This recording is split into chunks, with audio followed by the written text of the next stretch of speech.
ئەڤە دەمەکە بەحسا هەڵکردن و نەخشەرەیەکی ناوبەرە تورکیا رووسیا و دەربارێ ترڕفعاتێ کۆن هاتە دەستێ رێژێمێ و پێدێ و ملیسێن بەسەر رێژێمێدەیە تێکردن. هەری داویێژی هەرگولی دەربارەی هەفکردن و ئەرێکردن ئیرانێرە ji بۆ هەمان باژاری هاتنە بەڵاوکردن. ئاژانسا تەسنیمیە ئیرانê belav kiriye ku rêxeftina navbera Tirkiya Rûsya derbarê tirrifatê rûpeleke din ji pêwendiyên dualî derbarê dosyaya Sûriyaya. Ji aliyekî ve hêzên ku ji aliyê Rûsya û Tirka ve hatina rahînankirin wê tevlî yek dezgehê bibin. Ji aliyekî din ve artêşa herdû welatan garantiya nebûna tu hêzeke din ya leşkerî li wê navçeyê didin.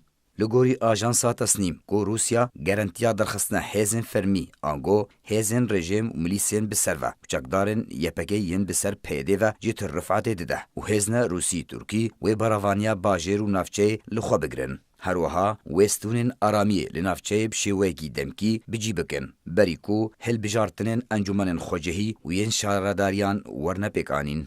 Dema şerê Efrînê bi dawî hat. پێدێ سەرکردەیەن خوا یەن لەشکەری و یەن ڕێڤەبەریا خوا لە عەفرینێ بەرەف ترڕفعاتێ ڤەبرن.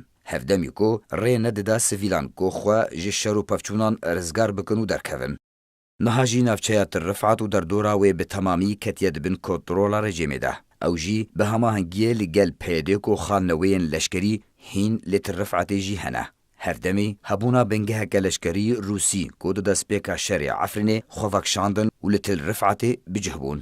Li ser vê mijarê Mehmûd Etyo, serokê encûmena xwecehiya tirrifatê li daxuyaniyeka rojnamavanî de eşkere kirbû ku derdora 120 malbatên rejim û pêdê li tirrifatê hene û pêdê li nava bajêr û gundewarên wê bicihbûye. Hevdemî çûn û hatina serbest ya rejimê li wê navçeyê.